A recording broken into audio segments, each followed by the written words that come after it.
इहो पीली पगड़ीअ वारो अथव सचो सतराम। इहो ॻाढ़े चोले वारो अथव सचो सतराम। अर्थ सचो सतगुरु ईश्वर जे रंग में रंगजी लाल थिए थो ऐं उन जे रंगजण लाइ पाण ते गेड़ू कपड़नि जी निशानी ॾिए थो।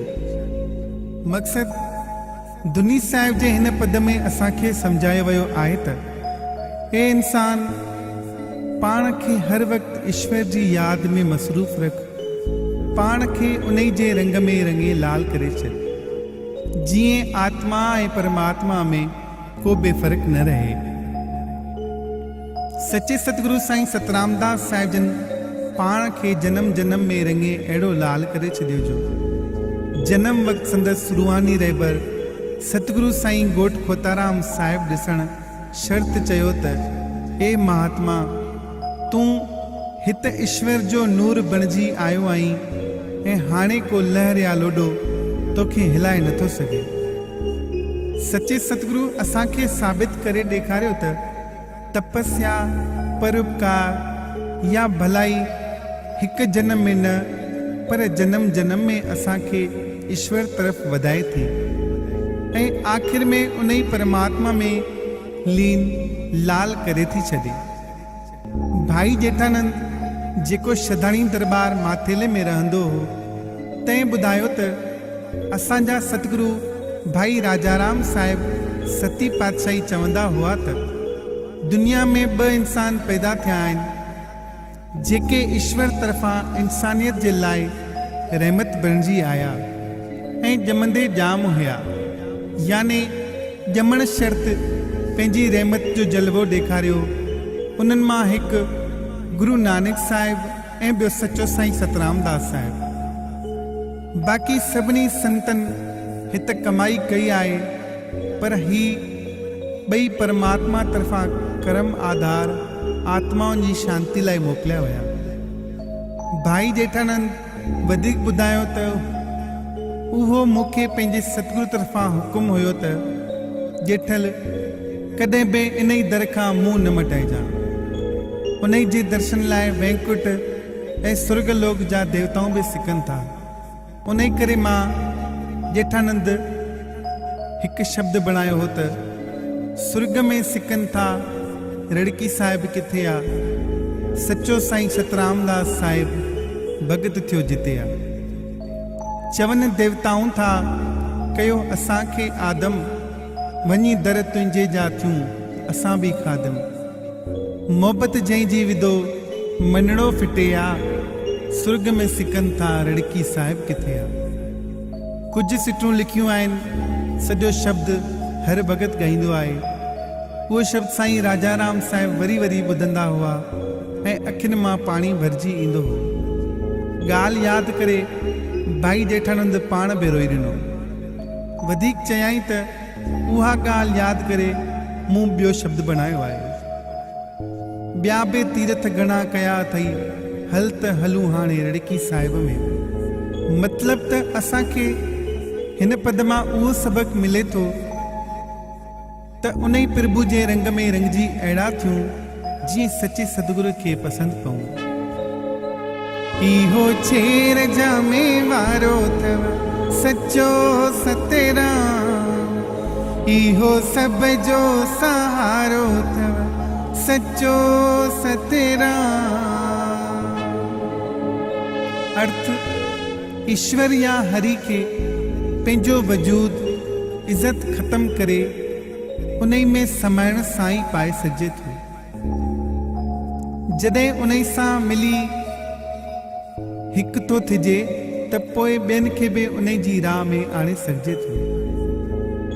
मक़सद दुनी साहिब जे हिन पद में असांखे ईश्वर खे पाइण जो तरीक़ो ॼाणायो वियो आहे त जॾहिं इंसान पंहिंजो वजूद ख़त्म करे पाण खे उन ई मालिक सां मिलाए थो, पंहिंजी इज़त नामूस उन्हनि जे अॻियां ख़त्म थो सम्झे ऐं पाण खे अर्पण थो करे, तॾहिं ई प्रभु सां मिली सघे थो। उन ई खे पाइण जा अनेक रस्ता आहिनि। तपस्या कजे या नाम जो जाप कजे शेवा में मन लॻाइजे या अंदर में धियाइजे, पर फनाई सभ खां उत्तम आहे। फनाई बका आहे।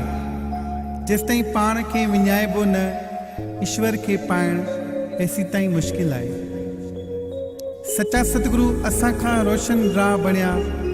एतिरी शक्ति हूंदे उन ई प्रभु जी धुन में छटी छटी कलाक छेर जामो पहिरें मगन थी नचंदा रहंदा हुआ। शेवा जो अहिड़ो मिसाल जो पंहिंजी इज़त जी परवाह करण खां बग़ैर आम माण्हुनि में झोली फैलाइण में हिचक महसूस न कंदा हुआ त उन ई प्रभु जे नाले ते घर जाइण लाइ कुझु ॾियो।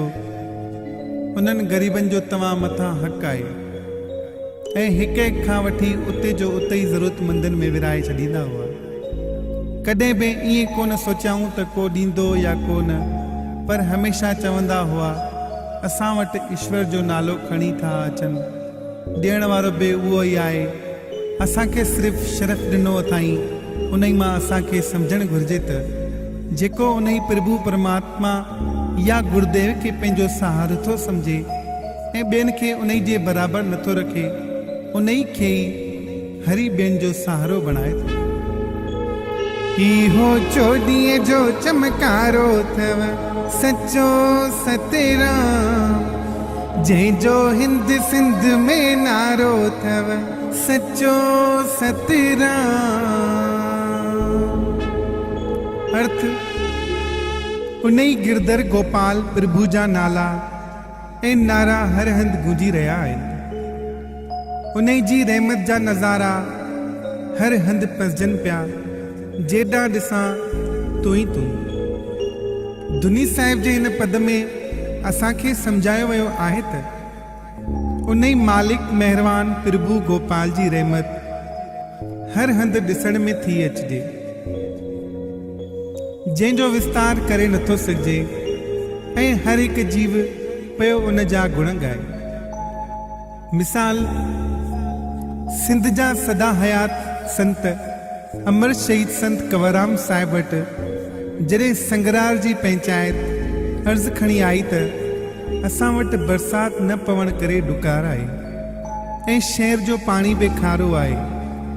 जॾहिं तव्हां असांजे शहर में रहमत भरिया चरण घुमाईंदा त असांजा मड़ई कारज रास थींदा। वेनती ते भगत साहिब ओॾां वञणु क़बूलियो। जॾहिं रोड़ी स्टेशन ते संगत समेत पहुता त भगत साहिब सभिनी संगतनि खे सवारी ॾींदा हुया। सभु सवारी भरिजी रवानी थियण लॻी। आख़िर में भगत साहिब पाण अची रहिया हुआ त परियां उतां जो ज़मींदार खादिम हुसैन शाह, जेको पंहिंजो उठ पाण सिंगारे वाग झलियो बीठो हो, तंहिं अर्ज़ु कयो त ए फ़क़ीर, मूंखे औलाद न आहे ऐं मूंखे यकीन आहे त तुंहिंजी दुआ खां सवाइ मूंखे औलाद कोन थींदो। जॾहिं तव्हां मुंहिंजे उठ ते सवार थींदा ऐं मां वाग वठी अॻियां हलंदुसि त पक मूंखे सुलछनो पुटु ॼमंदो। भगत साहिब ज़मींदार खे घणो ई चयो त तव्हां ज़मींदार आहियो, तव्हां वियो, पर हू बज़िद हो। आख़िर में भगत साहिब पाण उठ ते वेठो ऐं उहो ज़मींदार वाग वठी अची शहर पहुता। मालिक जी महिर सां ठीक उनखे ॿिए साल पुटु ॼाओ।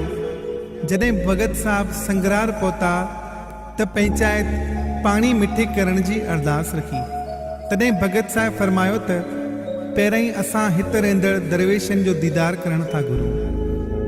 सभु अचरज में पइजी विया त असांजे शहर में कहिड़ो संत आहे जो भगत साहिब पाण उन ई ॾांहुं था हलनि। भगत साहिब फरमायो त तव्हांजे शहर में 2 अलमस्त दरवेश आहिनि, हिकु भाई राधाराम ऐं ॿियो भाई जुड़ियाराम।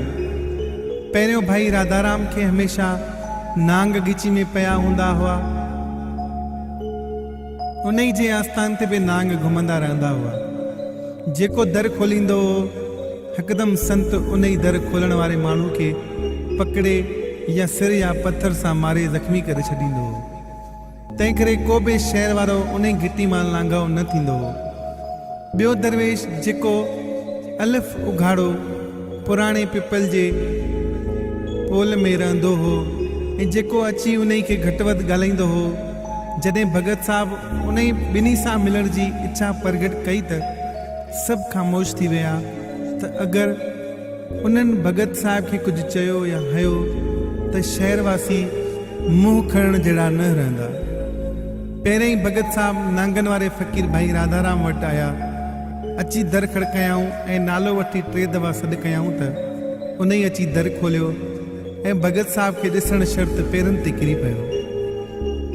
महिरबान भगत साहब खणी गले लॻायो, पोइ अंदरि ॿिन्ही वाह जी रूहान कई ऐं भगत साहब जे चवण ते उन ई फ़क़ीर उन ई ॾींहं खां नांग भलाऊं पाण खां परे कया ऐं जेका बि औरत खूह ते पाणी भरण ईंदी हुई उन ई खां माता करे मट खणी अची घर पहुचाईंदा हुआ ऐं आख़िर ताईं उहा शेवा निभाईंदा रहिया।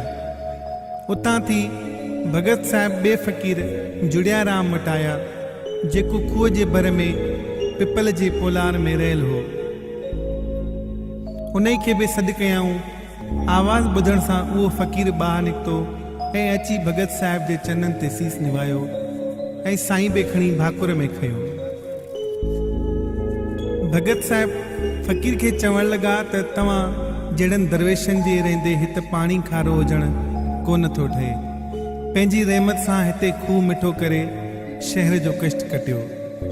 फ़क़ीर वराणियो त उहा ताक़त असां में न पर सचे सतगुरु तरफ़ां तव्हांखे मिलियल आहे। उन ई साहिब उहा रमज़ तव्हांजे मुंहं में मिठाज करे रखी आहे। अगरि तव्हां पंहिंजे पिक थुक उन ई खूह में विझंदा त खूह पाण मिठो थी पवंदो। ऐं अर्ज़ु करण ते भगत साहिब पिक खूह में विधी ऐं खूह हिकदमि खारे मां मिठो थी पियो, जेको अॼु ताईं शहरवासियुनि लाइ रहमत बणियल आहे। उहा ॻाल्हि चौतरफ़ फैलिजी वई। सभु सचे सतगुरु साहिब जन जी जय जय मनाइण लॻा।